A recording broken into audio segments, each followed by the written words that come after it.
ပြန်နိုင်တော့ရင်ချိုးတွေပြန်မဆုံးနိုင်တော့ရင်ချိုးတွေမောင်ရံလေးလက်လျှောက်ခဲ့ဒီကောလားအေးမာယာယာအောင်မြင်ပြီရောင်ရီတွေစင်းကြီးတကယ်ပဲကျွန်တော်လက်ပြလုံးနိုင်ပါလားအဝေးရပကိုင်းကြီးပဲ အလုံးသိပ်ပြလုံးလုံးမျိုးဆိုတာတော့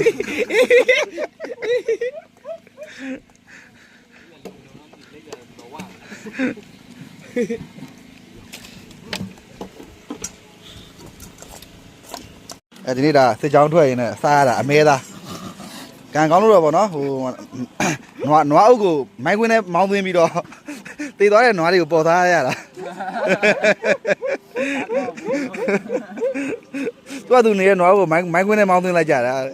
မဲသားလေးတွေနဲ့ ပြောခဲ့တဲ့အတိုင်းပဲကောင်းကောင်းသုံးဆောင်ပါမယ်ကောင်းကောင်းသုံးဆောင်လိုက်ရပါတယ်